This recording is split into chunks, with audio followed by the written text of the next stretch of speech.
What up, everybody? What up, everybody? What's up, everybody? Welcome back to another episode of AC Reviews the World.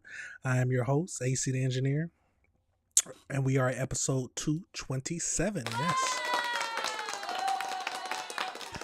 Now, hopefully, everybody had a good day today. It is Wednesday, July 15th, 2026, year of our Lord, and it's time to get to the greatest afternoon show in the world. You ain't got to believe it, but I believe it. That's all that matters, y'all. But welcome back to another show where we go over topics of things that I found that we need to review together. Why? Because the world's a crazy place and we got to figure out some way to navigate it. Now, I'm never going to say I'm always right. I'm never going to say I understand everything. But I think we need to have a discussion about this type of stuff. So if you ever disagree with anything I say, please leave a comment, leave a dislike. Tell me what you're thinking so we can talk about it. And if you like this type of stuff and you like this channel, and the best way to show your support is always just to hit that like button, hit that subscribe button, and hit that notification bell because we drop every single day and you need to be notified about it. But you know how I like to do it. Let's jump right into it. The first topic we're going to be discussing today is we have a crazy case where we have a teen couple ends up murdering 5 family members. And it seems like because they disapprove of the relationship. Wow. Absolutely crazy, y'all. Let's get over into that and see what we can figure out. We got a few videos to look at. And then, of course, we'll go over into the AI breakdown just to wrap it all up. So let's get over into it and see what we can find out. 2 teenagers are charged with killing 5 members of an East St. Louis family. One will be tried as an adult, and tonight the husband of a survivor speaks about the family shattered by gunfire. The 16-year-old boy is accused of killing the family of his teen girlfriend. Among the charges today, the dismemberment of a body. Thanks for joining us at 6. I'm Mike Bush. And I'm Kelly Jackson. The second suspect, a 15-year-old girl, is also looking at first-degree murder charges in the execution of 5 family members and shooting of 2 others. 5 News 5's Melanie Johnson is live at the St. Clair County Courthouse in Belleville. Yes, 7 shot and 5 killed, including a 74-year-old grandmother who was the matriarch of her family. For the first time, the family is revealing the motive of this shooting, saying that these 2 teenagers wanted to be together no matter the cost. There was a list on Instagram that her and the boyfriend made. So we were aware, we just didn't know when. Almost killed by their own family. Lemarian Smiley tells me from the hospital where he is visiting his loved ones who made it out alive. They took them to Jones Park and they fired off in the vehicle, hitting my wife 4 times, killing Quentin and Shania Thompson, and shooting my auntie in the face. On Tuesday, prosecutors charging 16-year-old Jameer Davis with 12 felonies, including the attempted murder of his girlfriend's mother and cousin, Tiffany Thompson and Santasha Scott.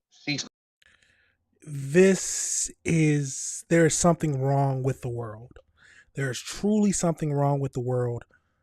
They had a list on the internet and you still I was trying to figure out how they lured you out. Because as soon as I find a list, I'm calling someone. Someone needs to lock them up.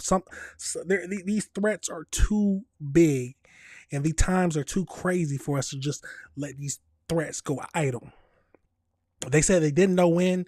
Well, then they got to get out the house and we can never talk to them again. That's crazy. Stood over my wife trying to kill her, but they had no more bullets. The 2 shot in Jones Park along with the 15-year-old suspect's brother and sister, 21-year-old Quentin and 25-year-old Shania Thompson, both executed in the East St. Louis Park Sunday. It's all because y'all wanted to be together. So they wanted to eliminate everybody that had a problem with the situation. 3 more family members killed on this crime spree across 2 more locations on 39th and Summit and in the Samuel Gompers homes. The teen's 74-year-old grandmother, Aunt Cherie, and cousin 20-year-old Devin May all shot and killed. The family says the gun used in the shootings was stolen from the 15-year-old's mother before the shooting. Her daughter took the keys from her purse unlocked the lockbox, and took the firearm. The police were notified as soon as they found out that the firearm was taken. Charges of using the stolen weapon also filed in court, along with dismembering a human body, after investigators say the grandmother's thumb was cut off. Mental health is a serious thing, and this is crazy. Now, my first question is, why did they disapprove of the relationship? Obviously, there's something wrong with one or both of them. But did they know that when they first disagreed with them or disapproved of the relationship? And then why are you dismembering or trying to dismember the grandmother to take her thumb? What is happening in this world, y'all? Let's keep going, though.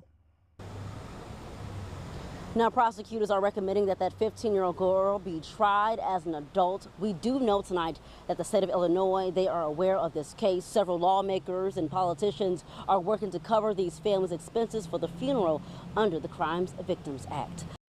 Yeah, I can 100% agree that sounds like the 15-year-old needs to be charged as an adult. They're going to, of course, have to do some kind of mental health evaluation of both the teens to see what's going through their mind, but all because they disapproved of the relationship? Welcome back to Fox News Midday. New information on the shooting in East St. Louis that left 5 family members dead. Chris Hayes joins us live with the latest developments. Chris, what can you tell us? Ty, we just left a hearing in St. Clair County. We're now in East St. Louis awaiting a news conference in which they're going to help people cope with this tragedy. Jay Meyer Davis, 16 years old, was in court in which he learned he will remain locked up pending trial. This was after the prosecutor talked about details of these murders that were nothing short of horrifying. According to the prosecution, ISP caught up with Davis, who first claimed self-defense and then allegedly, quote, came clean. At this point, Davis, who looked much younger than 16, raised his eyebrows as prosecutors went into detail about one person killed and that 2 family members came to check on this person because they hadn't heard from her.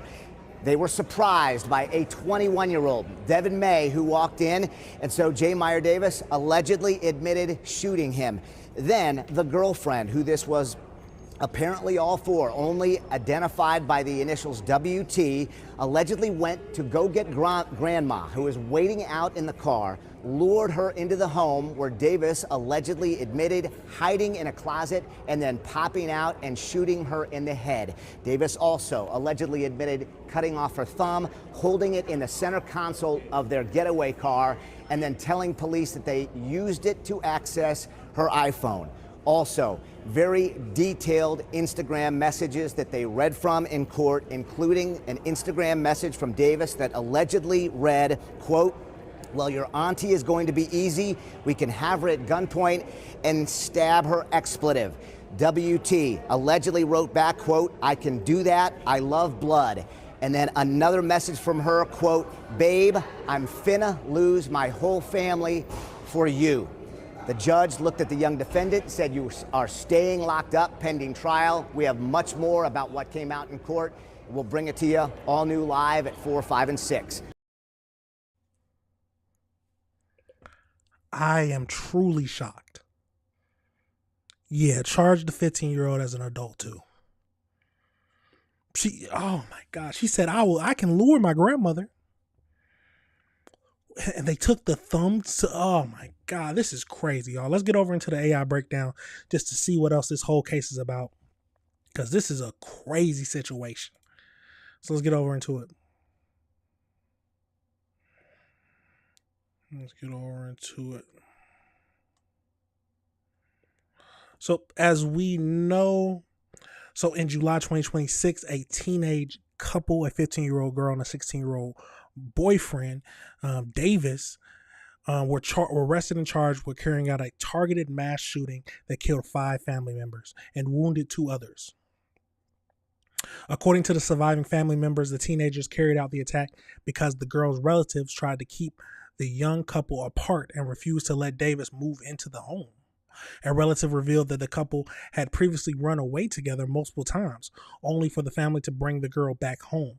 The couple allegedly compiled a hit list on Instagram before executing the plot to eliminate everybody that had a problem with their situation. The weapon used in the killing was a firearm stolen from the 15-year-old girl's mother.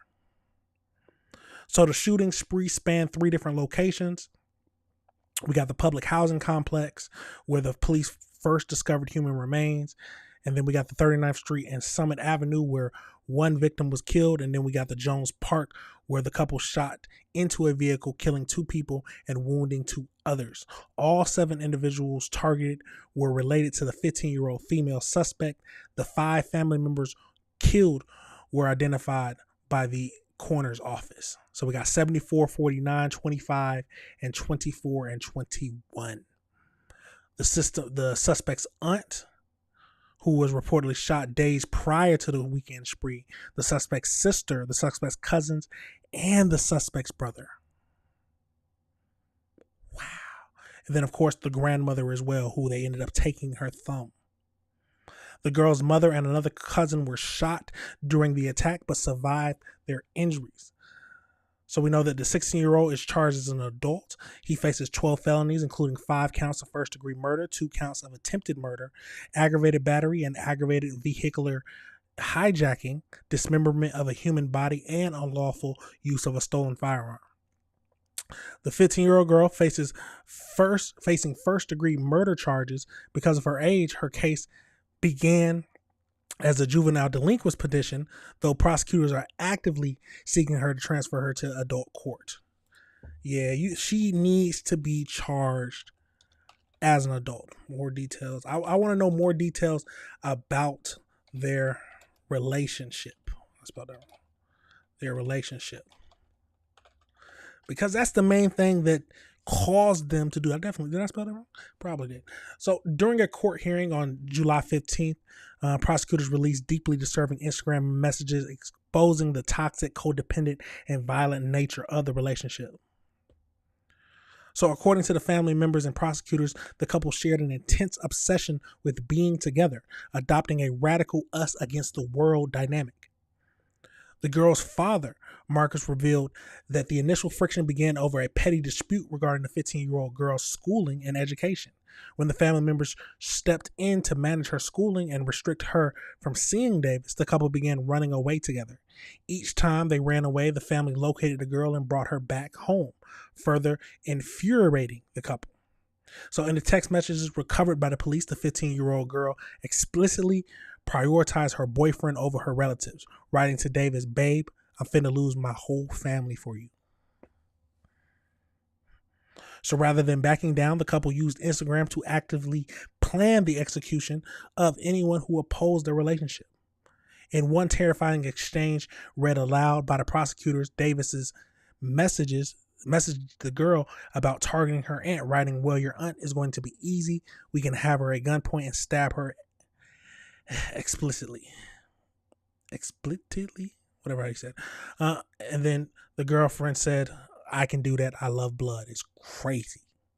Together, they formulated a digital hit list containing the names of her family members.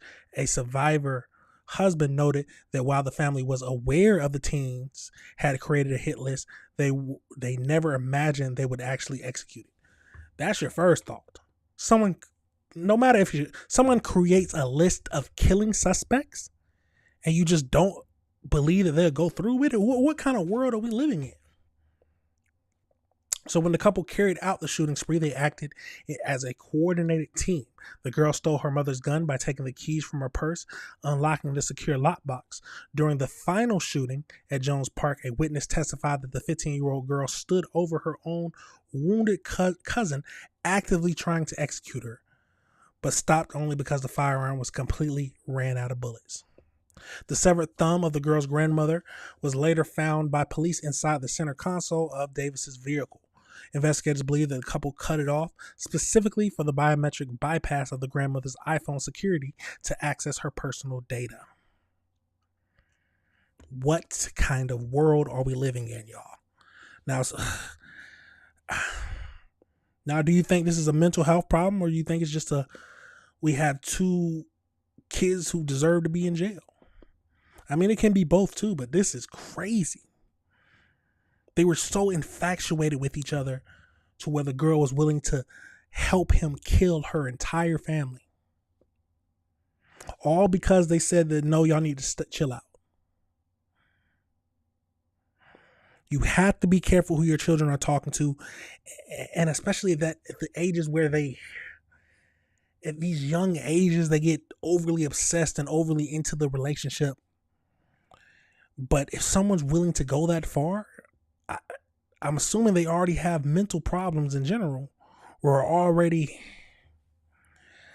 however you want to say it. But this is crazy, y'all. Let me know your thoughts, and let me know if you disagree with anything else I said. Absolutely wow. We're going to pivot now into our next topic we're going to be discussing today.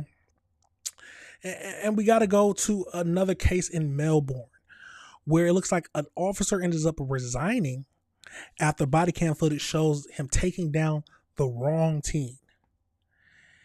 And he ended up breaking his arm when he took him down too. So let's get over into that and see what this whole thing is about. They got the body cam footage, so of course we're going to be looking at that. And then we'll go over into some AI breakdowns. But remember, y'all, if you like this type of content, hit that like button, hit that subscribe button, and hit that notification bell. Let's get over into it and see what we can find out, y'all.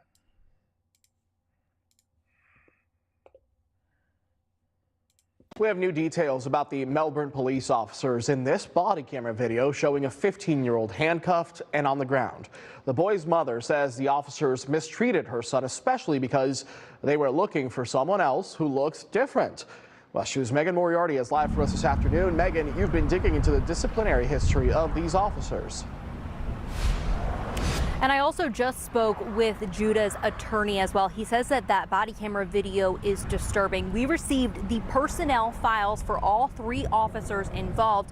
And in two instances, two of the officers did not turn on their body cameras in separate incidents and resulted in a disciplinary action. Get on the ground. Get on the ground. I will tase you. This is the moment 15-year-old Judah Everidge was taken to the ground by Melbourne police. I know it's wrong.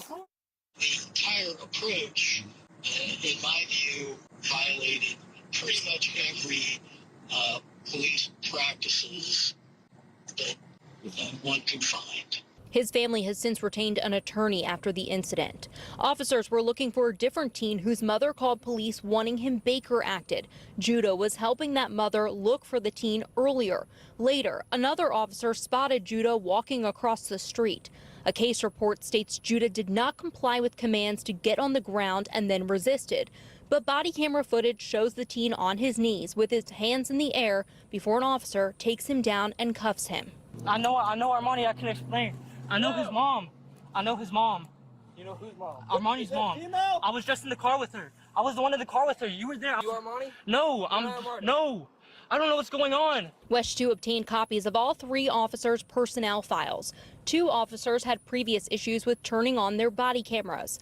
Officer Dylan Joseph was given verbal counseling for turning on his camera too late.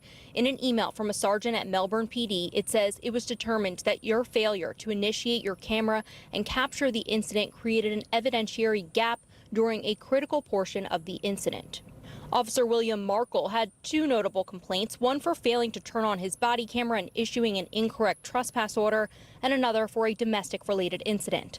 An internal report found that a citizen reported Officer Markle for aggressive and unprofessional behavior during an encounter where the individual was allegedly sleeping in his car outside of Planet Fitness. It goes on to say Markle incorrectly issued a trespass order, and he did not have his body camera on during this encounter.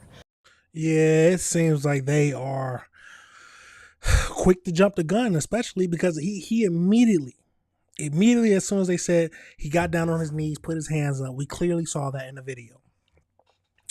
Now, he might have struggled a little bit, of course, because when they put him on the ground, but overall, he was trying to comply. At least that's what I was seeing. And the fact that I want to see what this kid looks like, what the other kid they were searching for looks like, because they said they don't even look alike. And he ended up getting his arm broken. It's crazy, y'all. Let's keep going into this. All three officers are still on the job. As for Judah, his attorney tells me he has a fractured elbow and is traumatized by the event. Stepfather is former military police. This young man was raised to respect law enforcement, and now he is just deathly afraid of it. And the third officer involved was Thomas Alibis. One thing that stood out in his record was a vehicle crash with a city vehicle where he was found at fault. It was a minor crash. Now, we have all the details on all three of their personnel files, more details on WESH.com, and some more of that body camera footage. Melbourne PD tells us that they are investigating this incident. We did ask if anyone could speak with us today for an interview. They said no one was available. Covering Brevard County. Crazy situation, y'all. Let's get over into. I always set that up wrong. Let's get over into this next video. Now, I did want to see. Let's get over in this and see if I can find it real quick.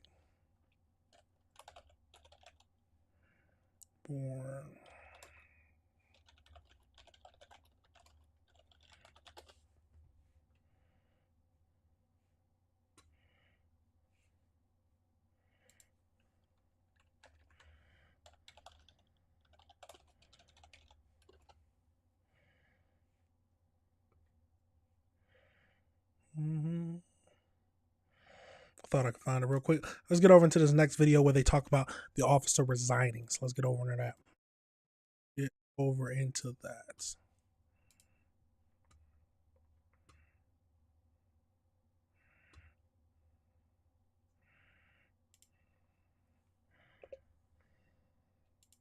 There is some fallout tonight from a case of mistaken identity in Brevard County. A Melbourne police officer who restrained a teenager has resigned. We broke this story at noon. The takedown left a teen with a broken arm. WESH News' Megan Moriarty is live at the Melbourne Police Department with the late-breaking details today. Megan.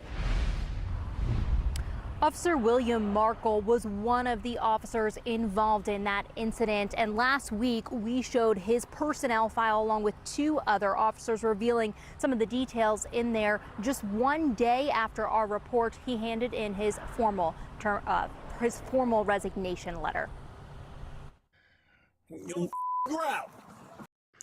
We know why he did that, because he knew he did something wrong. He knew how the people was going to look at that body cam footage and immediately find him guilty. So he went on and did it. He said, yeah, I'm just going to go ahead and step out now. Get on the ground. I will tase you. I'm walking. I know his mom. I know his mom. I know his mom. 15-year-old Judah Everidge was told to get on the ground by Melbourne police officers searching for a missing teenager back in June. Officers were looking for a different teen whose mother called police wanting him Baker acted. Judah was helping that mother look for the teen earlier. Later, another officer spotted Judah walking across the street. We got the gist of this. I thought it would give us some more details. Let's get over into... I feel like I swear they need to have the full body cam footage somewhere. Let's see. An incident report says Judah did not comply with commands and then resisted. But body camera footage given to WESH 2 by police shows the teen on his knees with his hands in the air before officers get on top of him and cuff him. You Armani? No, no. I don't know what's going on. One of the officers involved was Officer William Markle, who submitted this resignation letter on Friday, saying, I have thoroughly considered this decision and believe it to be in my best interest to pursue new career opportunities. On Thursday, WESH 2 reported that Markle had two violations in his personnel file. One for failing to turn on his body camera and issuing an incorrect trespass order, and another for a domestic-related incident. It's not clear which officer is Markle in the video, but in his case report, he stated he saw Judah reaching under his left hip into the waistband of his blue sweatpants, and that he gave him multiple commands to lay flat on his stomach, adding he disregarded his comments. There was no weapon found on Judah. In the video, the teen's hands appear to be in the air. Markle agreed to meet with me and speak earlier today, but then later said that he needed to consult with his union representative. I reached out to Melbourne Police asking again if anyone from the department could speak with us about this incident. A representative for the department says that this is still under investigation and they have nothing further to comment on. The two other officers involved are still working. Yeah, they're not going to make a comment until, especially the officer who resigned. He's not going to say anything, especially. But let's get over into this AI breakdown, y'all, just to see what else it tells us. So as we know that after the Melbourne Police Department in Florida mistakenly tackled and handcuffed a 15-year-old, fracturing his elbow during a case of mistaken identity. So we know that the 15-year-old biracial teen had actually been helping the missing boy's mother search for her son. He even spoke directly with the police minutes prior. Despite the missing teen's mother explicitly telling an officer that Judah was not her son, separate officers spotted Judah crossing the street. They yelled profanities, threatened to tase him, and forced him to the ground. I didn't hear profanities, but they definitely threatened to tase him. So while an incident report claimed that Judah resisted, body cam footage showed him on his knees with his hands raised before being aggressively tackled. In the recording, Judah can be heard screaming that his arm is being broken. So on July 9th, 2026, Officer William Merkel resigned from his department following the public backlash and an ongoing internal affairs investigation. Newly released personnel files revealed Officer Merkel was already on an extended probation at the time of the incident. He had a history of policy violations, including failing to activate his body-worn camera on multiple occasions and unbecoming conduct. The mother spoke out, is demanding a complete overhaul of the police training and strict accountability. The family has retained a civil rights attorney to pursue legal action. So the Melbourne Police Department administration review of the incident and specific handcuff techniques used remains ongoing. So I did want to get more details on the target they was actually looking for, not really target, but the runaway. So the intended target of the police search was a 16-year-old runaway white male who was friends with Judah. Because the missing juvenile was reported to be threatening self-harm, officers were responding to execute a protective custody pickup under Florida's Baker Act. So that is how you act if someone is facing suicidal thoughts. That's how you restrain them. You don't try to calm them down. You don't try to, I mean, I guess maybe that'll work, but I feel like you should have tried to talk to him. Yes, how you doing? I'm officer, your mother's worried about you. Come with us. And if he refuses, then yeah, you grab him and you take him with you. But immediately tackle him to the ground. So the specific breakdown of the physical description and highlights highlighted. So we got a 16-year-old white male who was described as being a much smaller build than Judah. At the time of his disappearance, his parents reported him wearing all black clothing. Judah, a 15-year-old biracial male, was visibly larger build. He was wearing white shirt and blue jeans. Before the wrongful takedown, the missing boy's mother had already explicitly pointed out Judah to the Melbourne police officer, saying that Judah was a friend helping her look for her son, and clearly confirmed that is not my son. Moments later, the actual target reportedly returned and presented himself directly to his mother in front of the same officer. So despite the stark visual difference, the target already being located, someone nearby suddenly yelled that the person was running. Other officers down the street spotted Judah jogging across Lake Washington Road. Judah later explained that he was running because he thought he caught a glimpse of his missing friend and was trying to catch up to him. Separate responding units immediately assumed Judah was the fleeing target, ignored his clothing and race, and aggressively forced him to the ground. The actual runaway was safely secured in protective custody shortly thereafter. Wow. The world's truly a crazy place, but I mean, we gotta tell it like it is. That's a lawsuit. That's going to be a big lawsuit, and the city's going to have to pay for it. And it's crazy that these officers, they said 2 officers didn't even put on their body cams. I'm not surprised one of them resigned. But, I mean, I'm trying to think, what else would they want him to do? What else is the public expecting from the officers? Resignation? I'm assuming he can go and apply for another police department role, but this is a crazy situation, y'all. We have to look at this and see exactly what's going to be the outcome of this whole situation. It's a crazy situation, y'all. Let me know your thoughts and let me know if you disagree with anything I said. But sticking to this whole officer situations and officer topics, did you know that the majority, or there is no accountability? Hold on. I'm trying to make sure I say this right. Did you know that no one tracks the police shootings of innocent bystanders? That is not in any kind of federal database where they track it. They just, if it happens, it happens, and they deal with it at that point. But there's no tracking of it. So let's get over into this video that I found that popped up that it made me want to watch it. So let's get over into it and see what this is about. And then, of course, we'll go over into an AI breakdown just to find out more about this whole situation. Welcome back. Our next story contains disturbing images, and that's because it shows police shooting the wrong people, innocent bystanders. But a CBS News investigation found not one federal agency is tracking this issue, and holding officers accountable for those mistakes has been difficult. Our national correspondent Jonathan Bigliotti explains.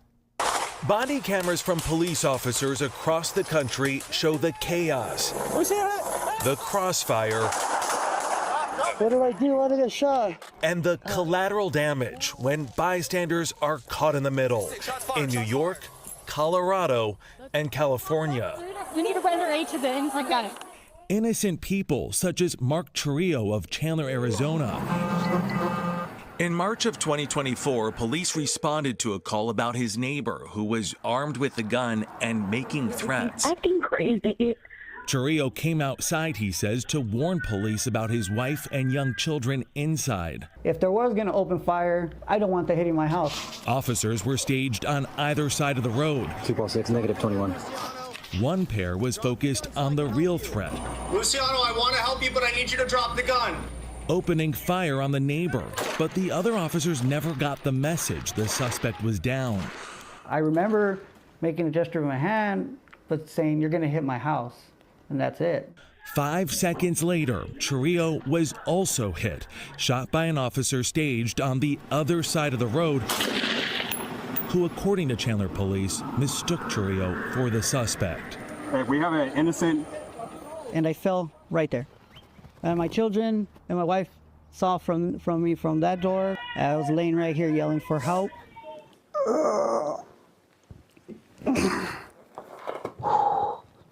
Churrillo's spine was severed, and he's been in a wheelchair ever since. No! A CBS News review of police records, body camera footage, court documents, and local news reports from around the country found more than 50 cases since 2015 of innocent bystanders shot by police. Law enforcement watchdogs tell us the number of cases is likely higher. There's no organization tracking this issue. The Department of Justice, our federal government should be keeping track of these stats. Lawyer Benjamin Taylor represents Mark Churrillo. Now, 100%, I think that, of course, a lawsuit's going to come out for the city, and it did come out for this. But I do think that they should be tracking the stat. I don't know if it's going to stop anything, but we all know if you've done any kind of shooting training, you're supposed to be aware of what's behind the target, around the target, and everything like that, so you don't shoot something by mistake, or you be aware of what's behind it when you're shooting. Officers should be aware of that. Now, can they control everything? No, you can't say that. They cannot control everything. But to say that no one's keeping track, not one person is gathering the data to see if, there's more police shootings of innocent people in this specific situation or this specific location. There might be a trend that we need to worry about. There's not enough police training in this location or something. I feel like it would give us some data, not saying that it will stop it, because I think that's always going to happen when we have police and everything like that. But we should at least track the data. Come on, there should be something to where the public can know, oh, that's what's going on. But let's keep going. Who is suing the Chandler Police Department and the city.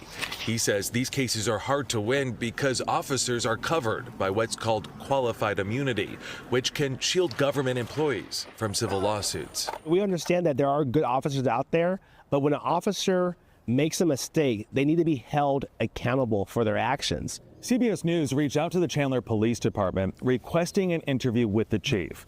A spokesperson tells us because of the lawsuit, they're not granting interviews. Well, no, we already know that that's what they're going to say. But didn't the officer admit that he mistaked him for the suspect? That's not like, that's completely different than you shooting at the suspect and someone behind him accidentally to get shot. You aimed for him because you assumed he was the suspect. That sounds like you did something wrong. But, I mean, they don't track it. Let's see. Police would say that these incidents are complicated, that they have to make split-second decisions. What do you say to that? At least take a real quick, more of a look instead of just firing automatically. The officers in Churrillo's case were cleared of any criminal wrongdoing. Ready. Mark Churrillo, a father of 5, will never walk again. Oh, God. Now, police officers told Jonathan Bigliotti that the threat of being sued makes it difficult to simply do their jobs. They say there's genuine concern in the law enforcement community about how this also affects the ability to recruit new officers. I mean, can I see that? Yes, I can see how an officer might be wary to unload his weapon because of the possible lawsuit that can come. But should not officers be wary of unloading their weapon in the first place? Shouldn't they be aware and be cautious of what can happen when they shoot? Of course, you have to make the decision on if it's best to shoot and not to shoot. But there are times when people, because they have qualified immunity, that is what's given to them. And would some people try to abuse? If they didn't have that, would some public members try to abuse that system or abuse suing the police? Come on now, we know what would happen. But there are instances where it sounds like at least the police department needs to be sued or someone needs to be held responsible. And maybe it's the officer. But let's get over into this AI breakdown, y'all, just to go into more detail about this whole thing.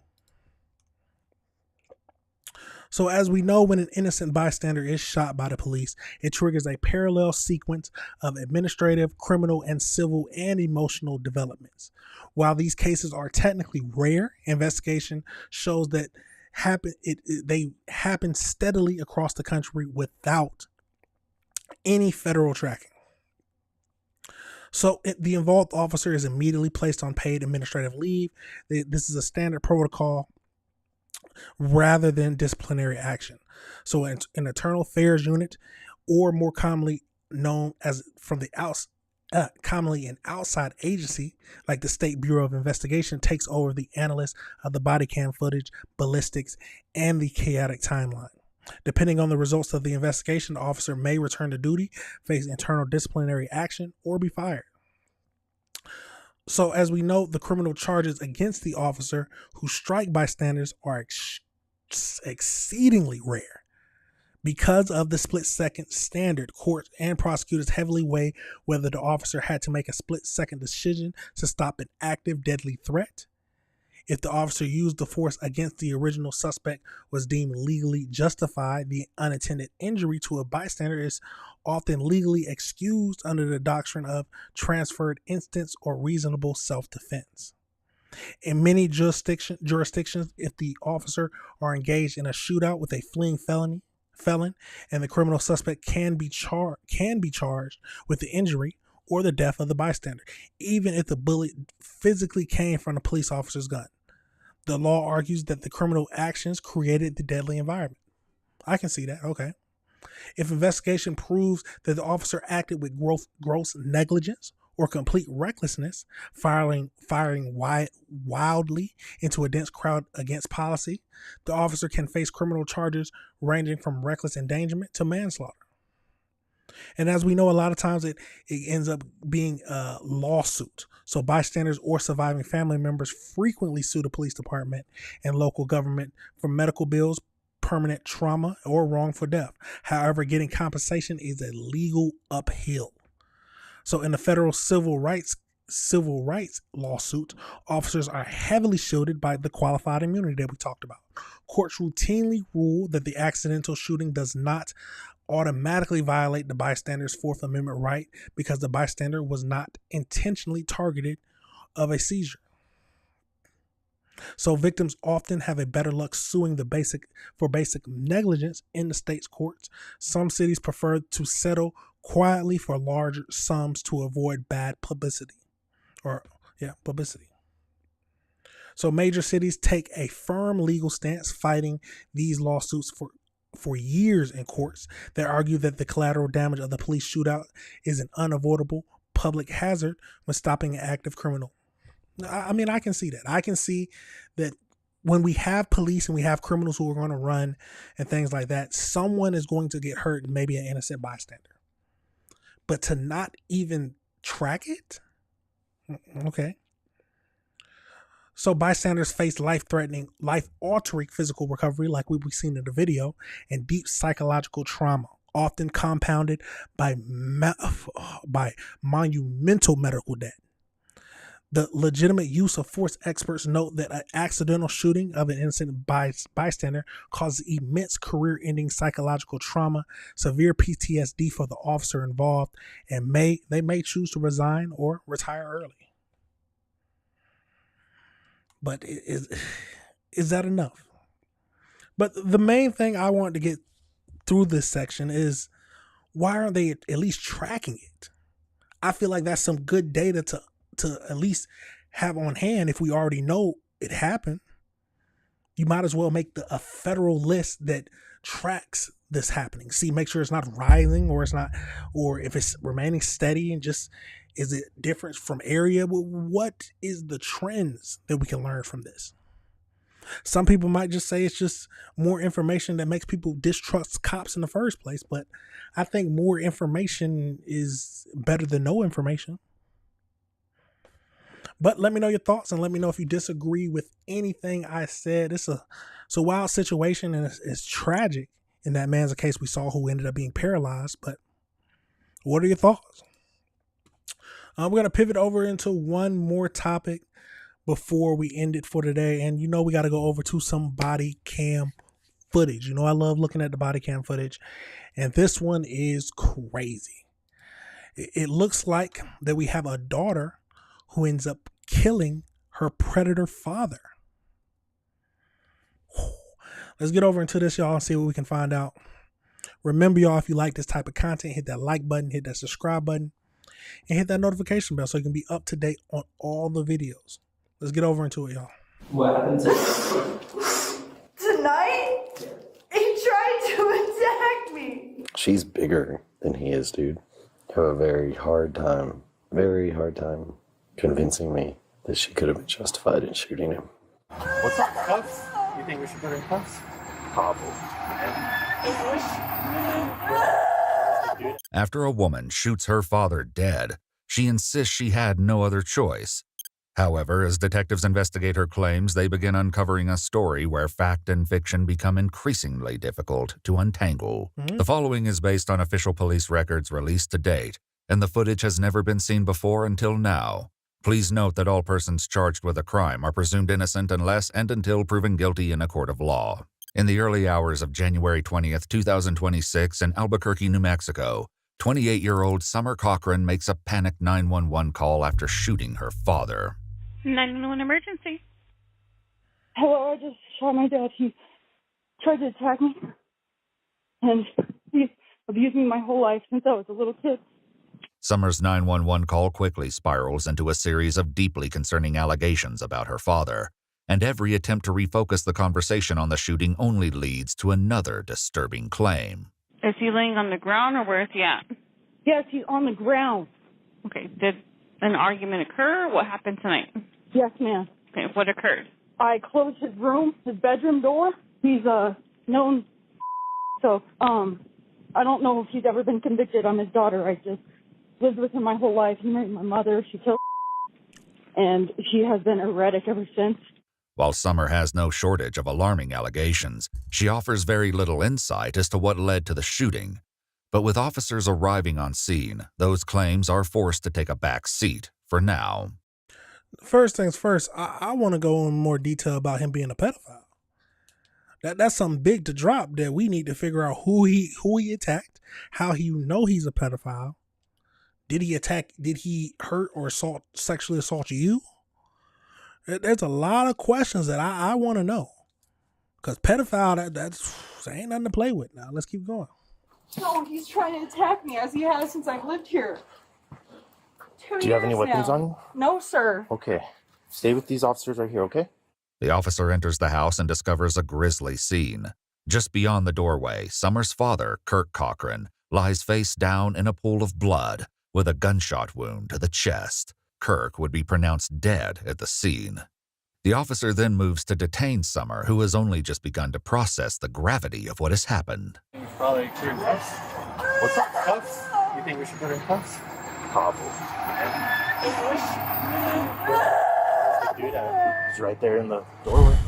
Looks like he... I'll tell you. I'll tell you in a little. After transporting Summer to the station, officers discuss the veracity of her self-defense claim. She's bigger than he is, dude. She's much bigger and much younger than he is. Mm. Have a very hard time convincing me that she could have been justified in shooting him. I would like to know how old the girl is. I'm assuming she's an adult age, but maybe if the father was frail, okay, I can see what they're saying, but I can't just go off the fact that she's bigger than him. Yeah, but let's keep going. Looks like he was on, like, top of the stairs, kind of. She shot down, and he got down the stairs and probably fell down right there. That's kind of what it looks like. Whether their assessment is accurate or not, however, remains unclear.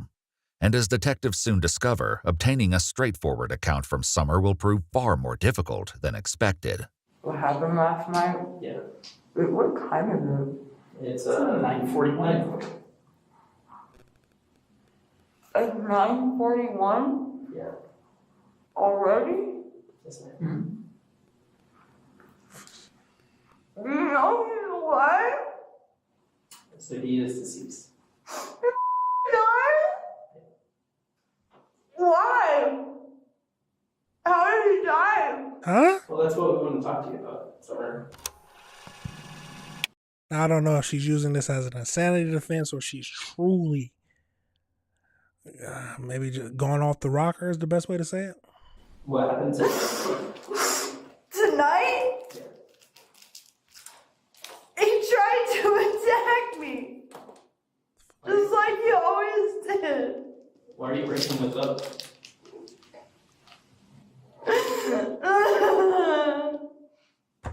Can you tell me, like, where was he? Like, what were you talking about? He was trying to run up the stairs and grab me. However, when detectives attempt to establish exactly how the confrontation began, the details are hard to pin down. He was asleep, and I was smoking a cigarette. And every time I would try to eat in the evening, he would try to hurt me. And every day he would tell me how he stabbed my mom. So then you're smoking a cigarette. Does he come outside or do you go inside when you first start interacting? I went upstairs and laid down for a good probably 30 minutes or something. Okay. And then what happened?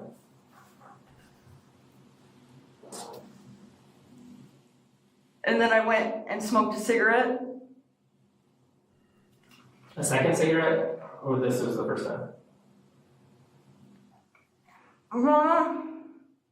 I said, did I break the coffee pot? And he was trying to attack me. My dad was mad because I asked him for $3 for a bag of cigarettes. With Summer's timeline remaining inconsistent, detectives shift their focus to why she believed her own father would attack her. Though if their hope is to receive a clearer answer, they certainly will not get one. Now I do understand how this is a traumatic situation, and the young girl may be upset, but I'm having a hard time believing her. It seems like she's just forcing the cry. I mean, I don't know. What are your thoughts, y'all? Let's keep going, though. Why was he trying to run upstairs and grab you? He's done that my whole life. And he kept telling me when I moved in, he kept threatening me, telling me he was going to hit me in the head. And his friend Wanda, I don't even know if that's her real name. We never even met her. My mom committed. And she would protect us more than anybody. But this woman strangled me when I lived at. Nobody has ever helped me. To determine whether any of these statements are true, detectives would later speak with Summer's brother and Wanda herself. The accounts they provide reflect a very different reality than the one Summer describes. Have you met Wanda? What can you tell us about her? Actually, met my dad. They both do sales kind of stuff, and they hang out a lot. Okay. He would invite that woman over, and then keep talking about how they used to have kids. What kind of threats would they make? They're gonna kill me if I sleep. Did you believe what they were saying? She tried to once already. According to Wanda, however, it wasn't Summer that slept with one eye open. This is every night I would stay over with him. She would stand in the doorway and just stare at us lying in the bed. He wouldn't close the door because he was afraid of her. Christmas Day, when she finally came downstairs, she had a knife in her mouth. Okay, so she's fond of knives, or she always has knives? She always has a knife on her person. Okay. While Wanda only mentions an incident on Christmas Day, police records reveal multiple prior interactions with Summer in which she possessed knives or threatened Kirk with them. However, based on Summer's own statements in those reports, she carried knives solely to defend herself from him. He used to beat me every day. When I was a child, and he just kept pushing me around.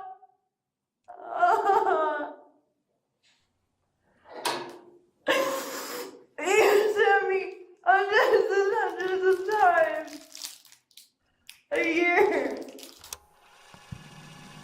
He would try to attack me all the time. He kept talking about my brother's kids, me and my sister, and being a we used to hear kids at night sometimes. And he started just hitting me all the time. I told him, don't mess with me. Why the are you doing that? Because he kept threatening me over and over and over and over and over and over and over and over and over and over and over and over and over and over. While Summer's allegations only become increasingly difficult to verify, detectives soon discover at least one of them isn't without merit. According to police reports in 1989, Summer's stepsister accused Kirk of sexually abusing her as a child. Those accusations ultimately led to Kirk pleading guilty to 3 counts of criminal sexual contact of a minor in the 3rd degree. He was sentenced to a total of 9 years in prison, though that sentence was suspended and replaced with 5 years of supervised probation. What? Okay. So we got a little background. So he is a pedophile. I mean, we got to call it how it is. So is she lying about everything else, or is she truly telling the truth? This shocking discovery lends credibility to portions of Summer's account. Many of her broader allegations remain unsupported. And once again, others paint a dramatically different picture. I have a bad memory, but yeah, she said something about him whispering into her door like terrible things. Like, well, what is he saying? Like, tell me exactly what you heard. She's like, no, I can't repeat it. And then she like changed the topic to something else. But she said it was like in the childhood. I was like, I grew up right next to you, and he never touched us. And when your dad would punish you guys, like what would that punishment look like? He never punishes. Never punished you guys? No, not taking away phones, nothing. Her behavior, as long as I've known him, she's been controlling him. Everything's been for her. Anything you want, he gave her everything.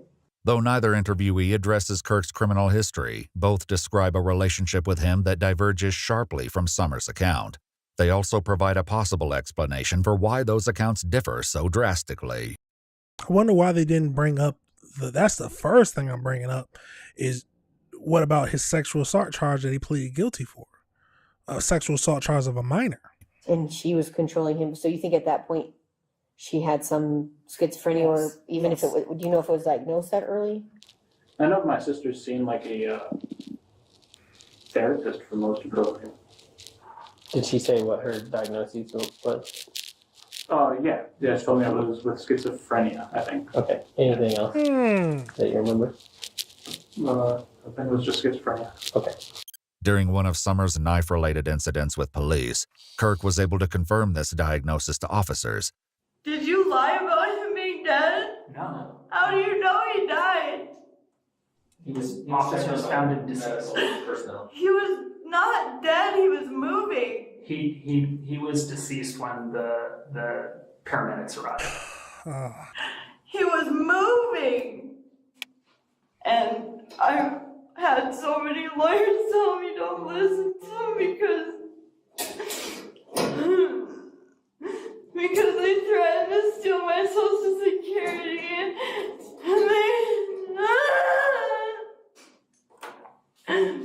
but they would smoke crack and they say I'm taking your Social Security, and they were talking about me because I'm Native. Is there a mic on this? Of course, yeah. These are cameras that record video and audio. So the things you say and the things you do.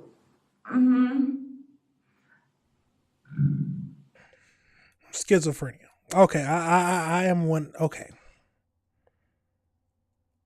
Real question is, does she deserve to go to jail?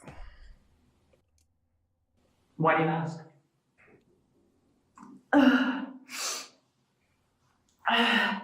What did I... Though detectives now have some additional context for Summers' bizarre behavior, they're still left to face one question.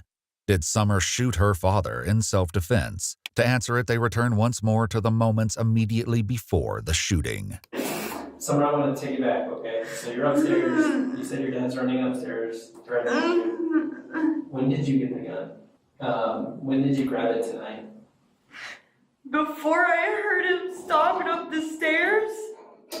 Before you heard him stomping up the stairs? What made you grab the gun? I just did it.